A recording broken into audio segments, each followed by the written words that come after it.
All right, let's bring back in our reporter panel, Trey Yanks, Jackie Heinrich, Benjamin Hall, and Steve Harrigan. And Trey, let's start with you, because this idea of whether or not are going to be negotiations in the near future, I think really hinges to a great degree on what Marco Rubio and Sergei Lavrov talk about in Budapest next week. But the President Trump, also was asked whether there might be a trilateral meeting. And he sort of thought about it for a second, and he almost seemed to suggest that he would like to see a scenario where when he finally meets with Putin in Budapest, that maybe Zelenskyy is in the city as well and could either be brought in for a trilat or maybe separate bilateral meetings with Trump as the go-between. What do you think? Yeah, John, absolutely. President Trump said he thinks there's a good chance that a deal could be reached. But my take on the conversation there in the White House is pretty clear. President Trump is negotiating in real time. That's why he was holding his cards so close to the chest on the question of Tomahawks, because by giving them to Ukraine right away with no discussion, it takes negotiation off the table with Russian President Putin. Now, Zelenskyy realized that in real time and immediately shifted the conversation in that press conference to talking about security guarantees, things that have been discussed in Europe for the past several months. Article 5-like guarantees for Ukraine that could be supported by the United States to give the Ukrainians incentive to reach an agreement, even if it means giving up some of their territory. We should also talk about what Martha mentioned here when it comes to the idea that this could lead to escalation if ultimately Tomahawk missiles are provided. And you all raised a very important point earlier about the Russians. I remember back in November of last year, I was traveling on a train from eastern Ukraine to Kyiv with the President Zelenskyy, and hours later, he made the decision to fire U.S.-supplied ATACMS into Russia. And at the time, the Kremlin said if that happened, it would spiral tension with Washington and Moscow. Ultimately, that didn't happen. And so largely, both the Ukrainians and the Americans see the Russians as the boy who cried wolf.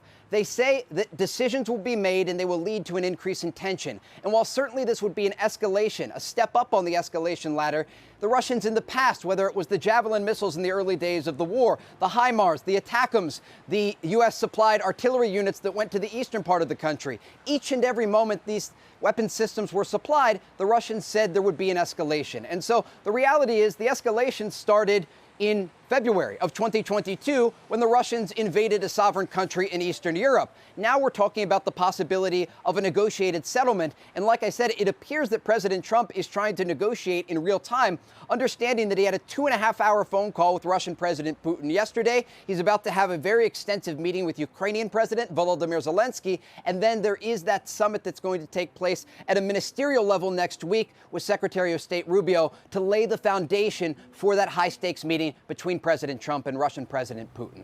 Okay, Benjamin Hall, your reaction to what you just heard. You know, I think President Zelenskyy was not entirely comfortable in that meeting, and I think he must be asking what more can he do. You know, he was very clear today. He said, we would do a ceasefire tomorrow. I would sit down with Putin and talk with him tomorrow. He's incredibly grateful for all of the weaponry that the US has been giving him. And in fact, just yesterday, he met both with Raytheon and with Lockheed Martin.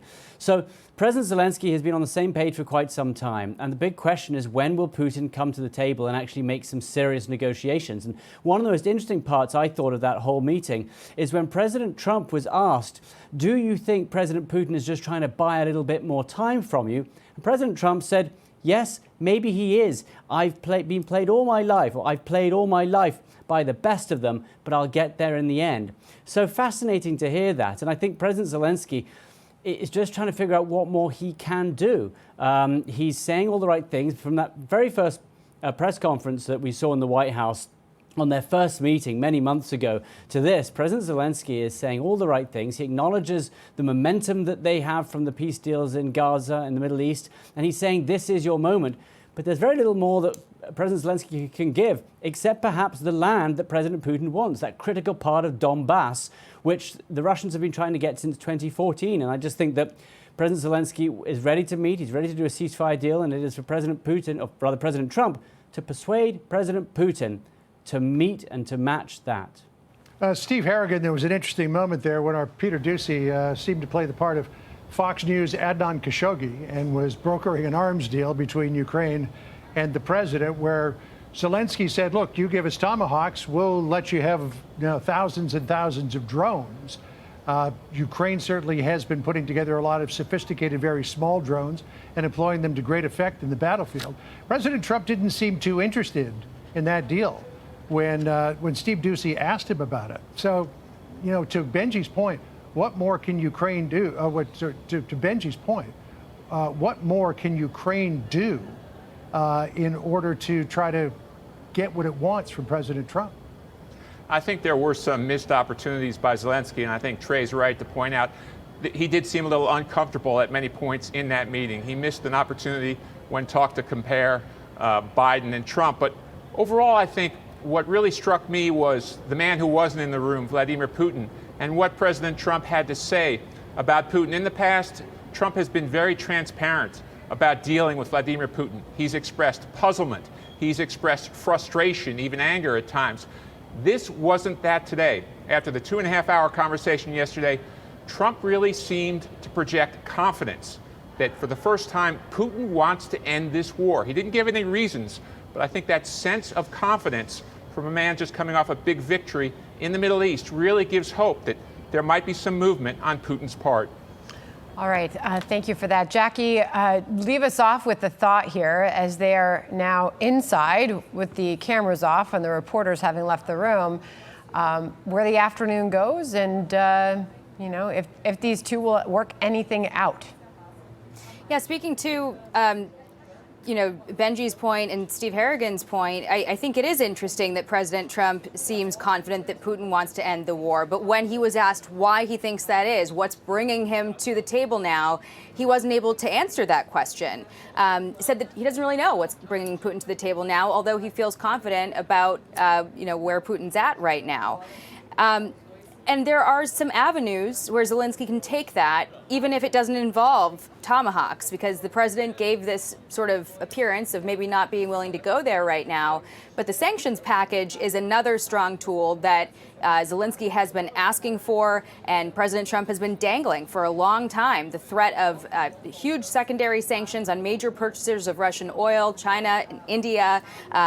You have that 25% tariff that the president has threatened, and the promise from Modi to the president this week that they would no longer be buying Russian oil soon. But you also have in Congress 85 votes ready in the Senate the minute that the president gives the green light. And so perhaps that is another tool that Zelenskyy will look to for the rest of the conversation today if it looks like he's going to hit a dead end with the Tomahawk discussion. See where all of this goes. Of course, I meant Peter Doocy, not Steve Doocy. Small senior moment there. Jackie, Steve, Benji, Trey, thanks for joining us. Really appreciate it. Thank you all. Hey everyone, I'm Emily Campagno. Catch me and my co-hosts Harris Faulkner and Kaylee McEnany on Outnumbered every weekday at 12 p.m. Eastern, or set your DVR. Also, don't forget to subscribe to the Fox News YouTube page for daily highlights.